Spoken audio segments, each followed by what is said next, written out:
नमस्कार, मैं डॉक्टर पंकज गौड़ हिंदी भाषा और साहित्य की इस मनोरंजक यात्रा में आप सभी का स्वागत करता हूं। प्रिय विद्यार्थियों, सबसे पहले हम आपको एक चित्र दिखाते हैं। क्या आप इस चित्र के संदर्भ में कुछ बता सकते हैं? बिल्कुल सही, यह है कठपुतली। कठपुतलियों का खेल विश्व के प्राचीनतम रंगमंच पर प्रस्तुत किए जाने वाले खेलों में से है और हम सौभाग्यशाली हैं कि हमारे यहाँ पाणिनि के अष्टाध्यायी जो उन्होंने ग्रंथ लिखा है उसमें एक पुतला नामक नाटक का उल्लेख भी है। आपने सिंहासन बत्तीसी ग्रंथ के बारे में कहानियों के बारे में सुना होगा। उसमें भी महाराज विक्रमादित्य जिस सिंहासन पर बैठते थे उसमें भी पुतलियों का जिक्र है। माना यह जाता है कि मां पार्वती को आनंदित करने के लिए स्वयं भगवान शिव काष्ठ की जो लकड़ी थी उसमें प्रविष्ट हुए थे और इससे भी कठपुतली कला का विकास हुआ। आप आश्चर्य करेंगे कि यह कला श्रीलंका, म्यांमार आदि देशों में होती हुई अब रूस, जर्मनी, अमेरिका में भी बहुत महत्वपूर्ण कलाओं में से, मनोरंजक कलाओं में से एक मानी जाती है। और पहले जहां इसका उद्देश्य केवल मनोरंजन रहता था, अब शिक्षा, विभिन्न प्रकार के सामाजिक सरोकार भी इसकी श्रेणी में आ गए हैं। आप आश्चर्य करेंगे कि एनडीटीवी जैसा महत्वपूर्ण चैनल अपना पपेट शो गुस्ताखी माफ हमारे सामने पेश करता है और हम देखते हैं कि स्टार वन का जो लाफ्टर चैलेंज शो है जिसमें रेंचो दिखाया जाता है वह भी इसी कला की कहीं न कहीं परिणति है। आप आश्चर्य करेंगे कि दुनिया में 21 मार्च पूरे विश्व में कठपुतली दिवस के रूप में मनाया जाता है।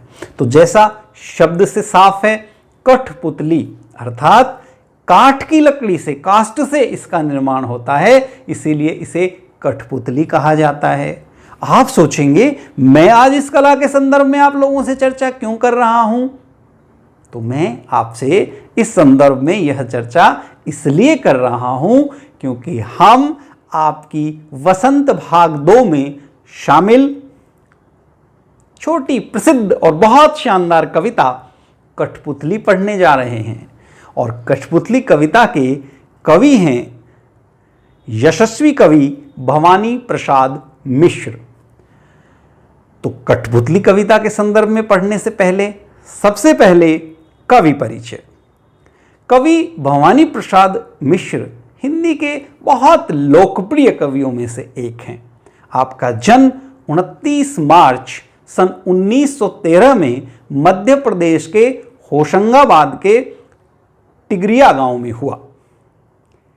साहित्य में बचपन से आपकी रुचि रही और अपनी सहज भाषा के माध्यम से आप जन जन में लोकप्रिय हुए। आपकी अनेक लंबी कविताएं पाठ्यक्रम का हिस्सा रही। आपने कविता, निबंध, संस्मरण और बाल साहित्य में महत्वपूर्ण रचनाएं लिखी। आपकी कुछ प्रसिद्ध लोकप्रिय रचनाएं हैं चकित है दुख, नीली रेखा तक, तुकों का खेल, अंधेरी कविताएं आदि। तो आइए अब हम पढ़ते हैं भवानी प्रसाद मिश्र जी की महत्वपूर्ण रचना कठपुतली। सबसे पहले कविता का वाचन।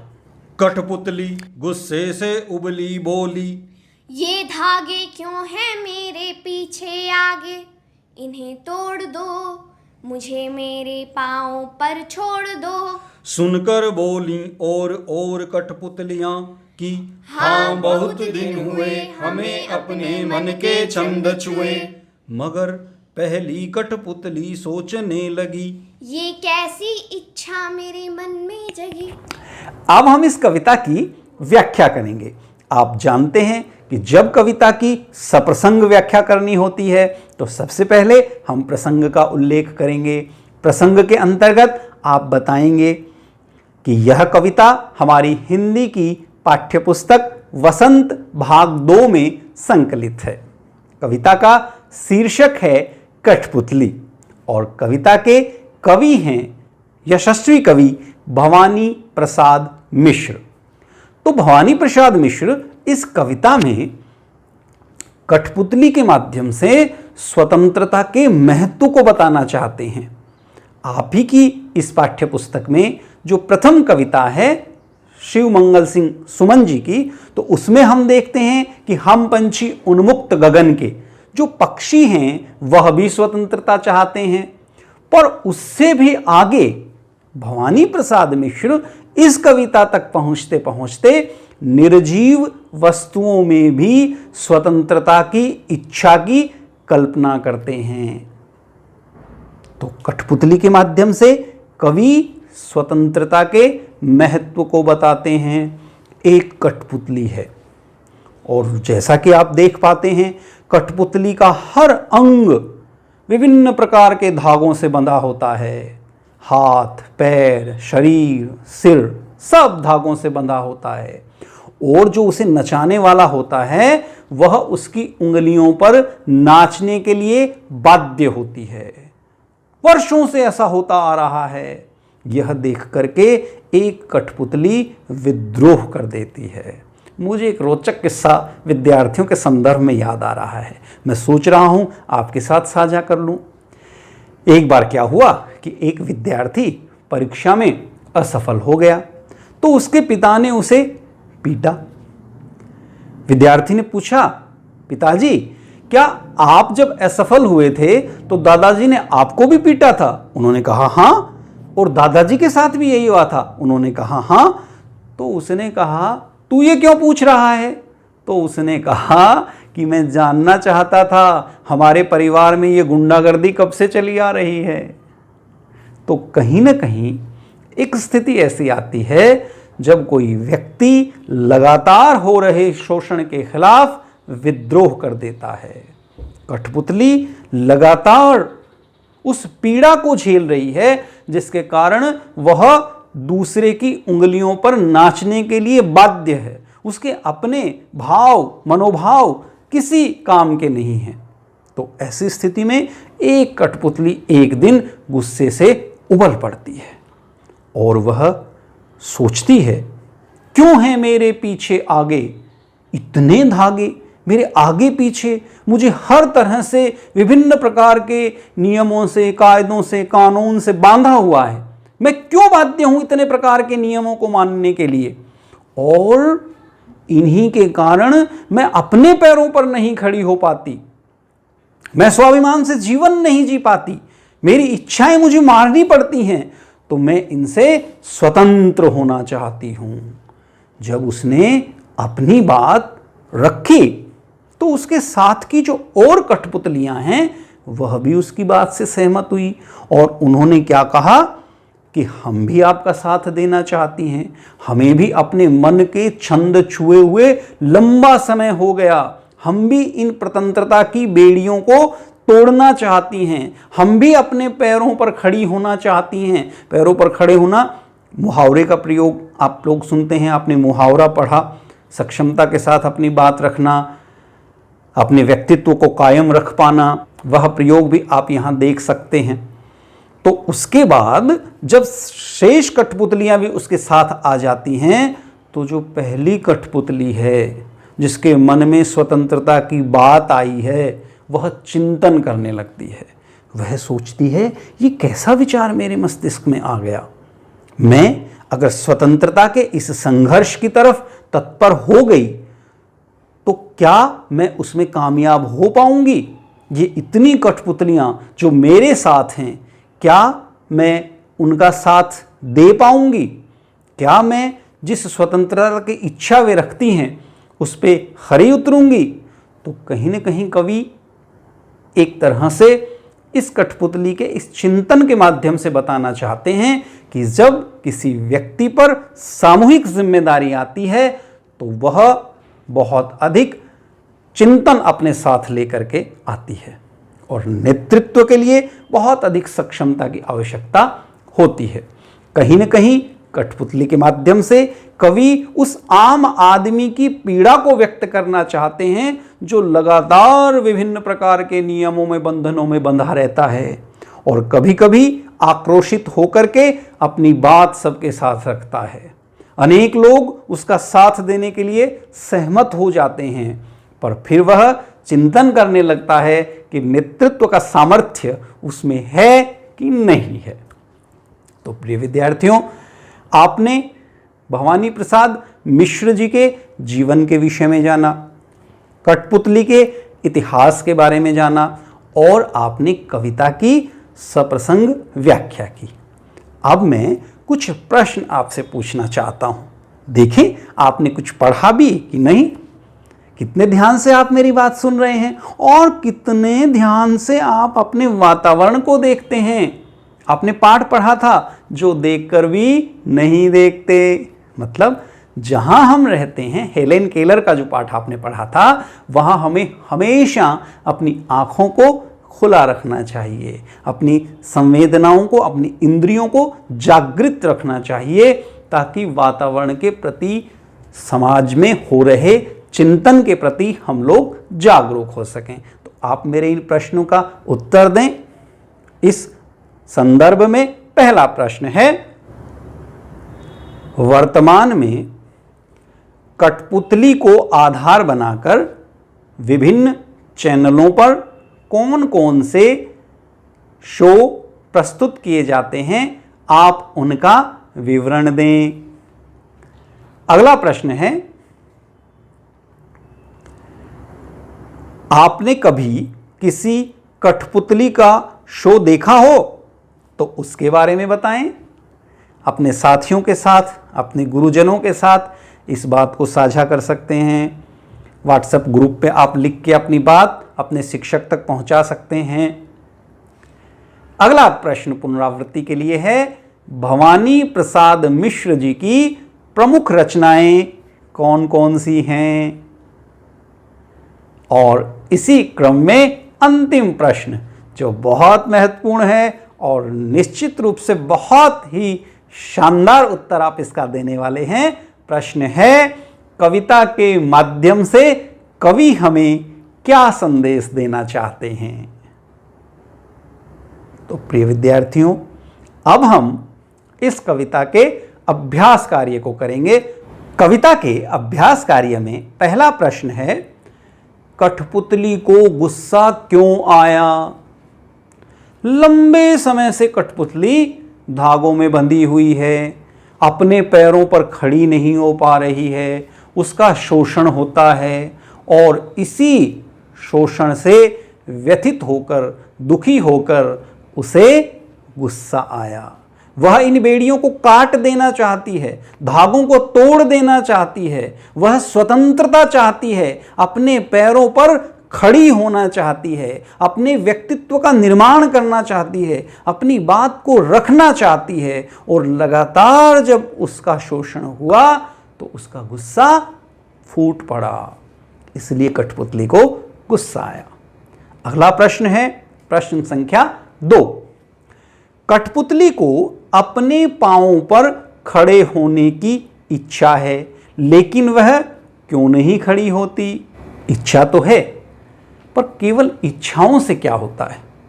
जब आप सपने देखते हैं तो उन सपनों को प्राप्त करने के लिए आपको कीमत देनी होती है। एक कठपुतली के मन में जब इच्छा जगती है तो शेष कठपुतलियां भी उसका साथ देने को तैयार हैं, पर वह कठपुतली स्वयं उनका नेतृत्व करने के संदर्भ में चिंतन में फंस जाती है। ये अपने आप में विचार करने लगती है कि क्या मैं इनका नेतृत्व कर पाऊंगी कि नहीं कर पाऊंगी, मेरे कारण मैं कहीं सारे कठपुतली समाज को परेशानी में तो नहीं डाल दूंगी। तो इन्हीं सब बातों के कारण वह कठपुतली अपने पैरों पर नहीं खड़ी हो पाती है। अगला प्रश्न है प्रश्न संख्या 3। पहली कठपुतली की बात दूसरी कठपुतलियों को क्यों अच्छी लगी। पहली कठपुतली की बात दूसरी कठपुतलियों को इसलिए अच्छी लगी क्योंकि उन सब की पीड़ा एक जैसी है, उनका कष्ट एक जैसा है। विभिन्न प्रकार के बंधनों में उनके प्रत्येक अंग को बांधा हुआ है। उनकी इच्छाओं का कोई सम्मान नहीं है। वे अपने पैरों पर खड़ी नहीं हो सकती। वे दूसरों की उंगलियों पर नाचने के लिए बाध्य हैं। और इस पूरी पीड़ा के कारण पराधीन सपने सुख नाही, दूसरों के अधीन रह करके आप कभी सुख प्राप्त नहीं कर सकते। इसलिए वे सारी चाहती हैं कि उन्हें स्वतंत्रता मिले, उन्हें कोई नेतृत्व दे, और इसीलिए वे उस कठपुतली का साथ भी देना चाहती हैं और उनकी बात उन्हें बहुत अच्छी भी लगती है। अगला प्रश्न, पहली कठपुतली ने स्वयं कहा कि ये धागे क्यों हैं मेरे पीछे आगे, इन्हें तोड़ दो, मुझे मेरे पांवों पर छोड़ दो। तो फिर वह चिंतित क्यों हुई कि ये कैसी इच्छा मेरे मन में जगी। नीचे दिए गए वाक्यों की सहायता से अपने विचार व्यक्त कीजिए। तो इसके संदर्भ में हमें कुछ विचार दिए गए हैं और हमें चुनना है कि इनमें से कौन सा विचार उपयुक्त है। पहला विचार है, उसे दूसरी कठपुतलियों की जिम्मेदारी महसूस होने लगी, उसे शीघ्र स्वतंत्र होने की चिंता होने लगी। वह स्वतंत्रता की इच्छा को साकार करने और स्वतंत्रता को हमेशा बनाए रखने के उपाय सोचने लगी। वह डर गई क्योंकि उसकी उम्र कम थी। तो इसका उत्तर होगा कि पहली कठपुतली के मन में स्वतंत्र होने की भावना प्रबल होती है। वह धागों में बंधी बंधी परेशान हो चुकी है। वह स्वतंत्रता की आवाज उठाती है। सभी कठपुतलियां उसका सहयोग भी करती हैं। पर जब उसे इस बात का एहसास होता है कि कितनी बड़ी जिम्मेदारी उसके ऊपर आ गई है, तो वह सोचने लगती है कि क्या वह इस जिम्मेदारी को निभा पाएगी, क्या वह इस भरोसे पर खरी उतरेगी। इन्हीं बातों की वजह से कठपुतली अपने फैसले के बारे में दोबारा सोचने के लिए मजबूर हुई। अब हम उन प्रश्नों को हल करेंगे जो कविता से आगे शीर्षक के अंतर्गत हमारी इस पुस्तक में शामिल किए गए हैं। तो इस संदर्भ में पहला प्रश्न है जो आपकी कल्पना शक्ति के विकास के लिए महत्वपूर्ण सिद्ध होगा। बहुत दिन हुए हमें अपने मन के छंद छुए। इस पंक्ति का अर्थ और क्या हो सकता है? नीचे दिए हुए वाक्यों की सहायता से सोचिए और अर्थ लिखिए। तो इस संदर्भ में हमें बताया गया है, बहुत दिन हो गए मन में कोई उमंग नहीं आई। बहुत दिन हो गए मन के भीतर कविता सी कोई बात नहीं उठी जिसे छंद हो, लय हो। बहुत दिन हो गए गाने गुनगुनाने का मन नहीं हुआ। बहुत दिन हो गए मन का दुख दूर नहीं हुआ और न मन में खुशी आई। तो इसका अर्थ होगा, बहुत दिन हुए अपने मन के छंद छुए, मतलब कि हम बहुत दिनों से हमारा जो दुख है वो दूर नहीं हुआ, हमारे मन में खुशी नहीं आई। हम लगातार प्रतंत्र रही हैं और इस प्रतंत्रता के कारण हम मानसिक रूप से भी बहुत अधिक पीड़ित हैं। हमारा मन की उमंगें समाप्त हो चुकी हैं। अब हम स्वतंत्रता चाहती हैं और इसी को इन पंक्तियों के माध्यम से वे व्यक्त करती हैं। अगला प्रश्न है प्रश्न संख्या 2। नीचे 2 स्वतंत्रता आंदोलनों के वर्ष दिए गए हैं। इन दोनों आंदोलनों के 2-2 स्वतंत्रता सेनानियों के नाम लिखिए। तो इसमें सन 1857 और सन 1942। तो 1857 के जो स्वतंत्रता सेनानी हैं उनमें हैं महारानी लक्ष्मीबाई, आपने कविता के माध्यम से पढ़ा। मुंदेले हर बोलों के मुंह, हमने सुनी कहानी थी। खूब लड़ी मर्दानी, वह तो झांसी वाली रानी थी। और मंगल पांडे, सन 1942 का जो स्वतंत्रता के लिए संघर्ष हुआ, उसमें जो महत्वपूर्ण हमारे स्वतंत्रता सेनानी हैं वे हैं महात्मा गांधी और लौह पुरुष सरदार वल्लभ भाई पटेल। इसके बाद आप अनुमान और कल्पना के आधार पर जो प्रश्न आपसे पूछे गए हैं उनके उत्तर देंगे।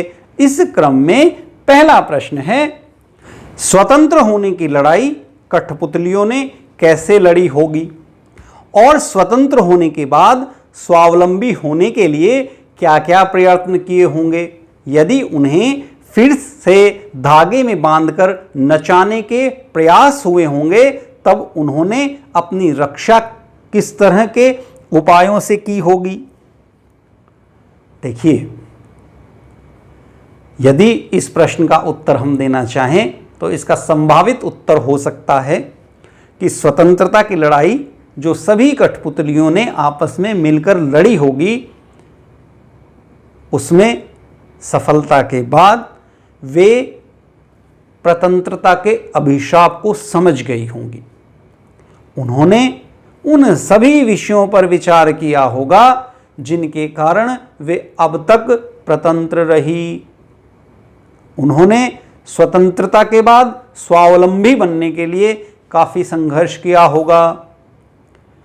खाने पीने की व्यवस्थाएं, जीवन यापन की व्यवस्थाएं पूरा करने के लिए उन्होंने बहुत अधिक परिश्रम किया होगा।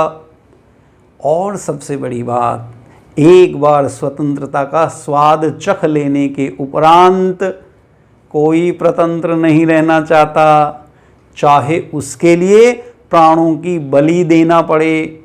जैसे ही किसी ने उन्हें पुनः धागों में बांधने का प्रयास किया होगा, उन्होंने पुरजोर इस चीज़ का विरोध किया होगा, मिलकर के विरोध किया होगा और अपनी आज़ादी को कायम रखा होगा। अब हम बात करेंगे भाषा की बात। तो भाषा आप समझते हैं बहुत ही महत्वपूर्ण है। भाषा के माध्यम से ही अभिव्यक्ति हो पाती है।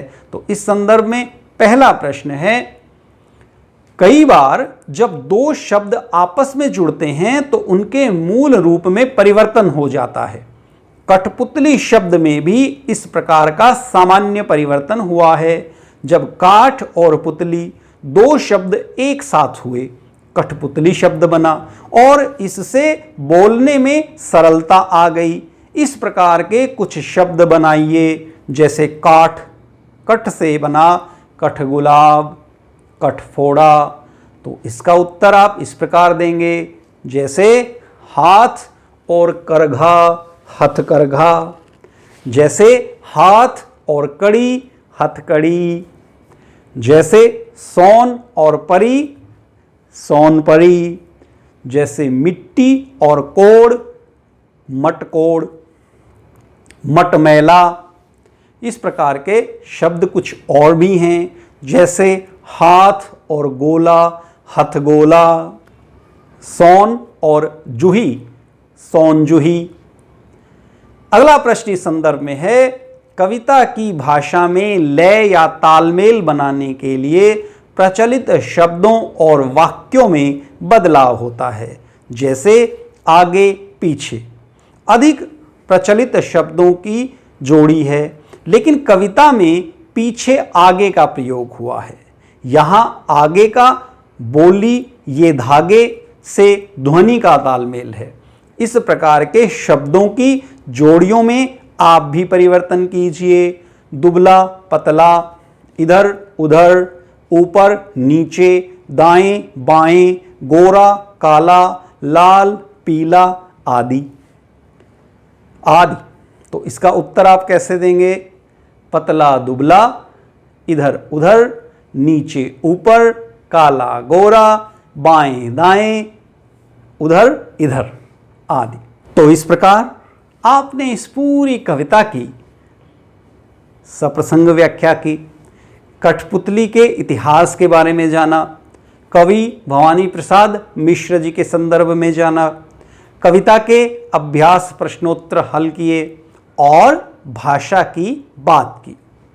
प्रिय विद्यार्थियों, अब मैं आपको पुनरावृत्ति हेतु कुछ प्रश्न देना चाहूँगा। आप इन प्रश्नों पर गंभीरता के साथ विचार करें। प्रिय विद्यार्थियों, पुनरावृत्ति हेतु अब आप निम्न प्रश्नों के उत्तर दें। कठपुतली कविता के रचयिता कौन हैं? मैथिली शरण गुप्त, भवानी प्रसाद मिश्र, सुमित्रानंदन पंत, सुभद्रा कुमारी चौहान। तो इसका उत्तर होगा भवानी प्रसाद मिश्र। कठपुतली को किस बात का दुख था? हरदम हंसने का, दूसरों के इशारे पर नाचने का, हरदम खेलने का, हरदम धागों से बंधे रहने का। तो इसका उत्तर हम देंगे हरदम धागों में बंधे रहने का। यही उसका सबसे बड़ा दुख था। अगला प्रश्न है, कठपुतली के मन में कौन सी इच्छा जागी? मस्ती करने की, खेलने की, आज़ाद होने की, नाचने की। तो कठपुतली के मन में अपने धागों से आज़ाद होने की इच्छा जागृत हुई। अगला प्रश्न है, पहली कठपुतली ने दूसरी कठपुतली से क्या कहा? स्वतंत्र होने के लिए, अपने पैरों पर खड़े होने के लिए, बंधन मुक्त होने के लिए, उपर्युक्त सभी। तो ये सभी बातें कठपुतली ने दूसरी कठपुतलियों से कही। कठपुतलियों को किनसे परेशानी थी? गुस्से से, घावों से, धागों से, उपर्युक्त सभी। तो कठपुतलियों को धागों से परेशानी थी। अगला प्रश्न है, कठपुतली ने अपनी इच्छा किस प्रकार प्रकट की? हर्षपूर्वक, विनम्रतापूर्वक, क्रोधपूर्वक, व्यथापूर्वक। तो कठपुतली ने क्रोधपूर्वक, गुस्से से अपनी इच्छा प्रकट की। अगला प्रश्न है, कठपुतली गुस्से से क्यों उबल पड़ी? वह आज़ाद होना चाहती थी, वह खेलना चाहती थी, वह भोजन चाहती थी, उपर्युक्त सभी। तो वह आज़ाद होना चाहती थी।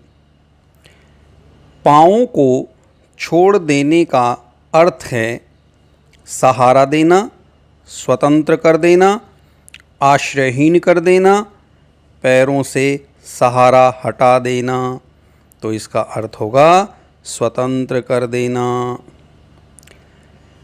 कठपुतली का जीवन कैसा था? आनंददायक, मुक्तिदायक, दूसरों के हाथों में, उपर्युक्त सभी।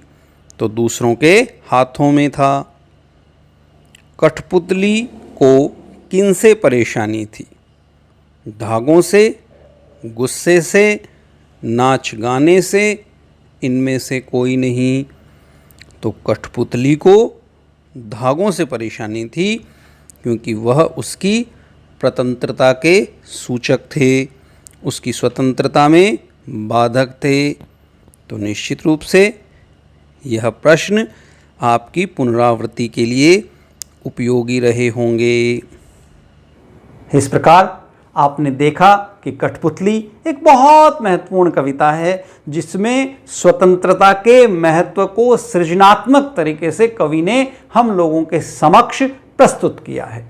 हमें किसी के हाथ की कठपुतली नहीं बनना है। कठपुतली के माध्यम से कवि लगातार उन लोगों पर आक्षेप करते हैं जो आपको विभिन्न प्रकार के स्वतंत्रता के बंधनों में बांधकर अपना हित साधना चाहते हैं। कवि कहना चाहते हैं कि चाहे कैसी भी परिस्थितियां हों, चाहे हम कितने भी असक्षम हों, चाहे हम कितने भी कमज़ोर हों, पर हमेशा हमें अपनी स्वतंत्रता की रक्षा करनी चाहिए, अपने पैरों पर खुद खड़ा होना चाहिए। आप देखते हैं कि कैसे साधारण शब्दों के माध्यम से कवि ने इस कविता के माध्यम में असाधारण प्रभाव पैदा किया है।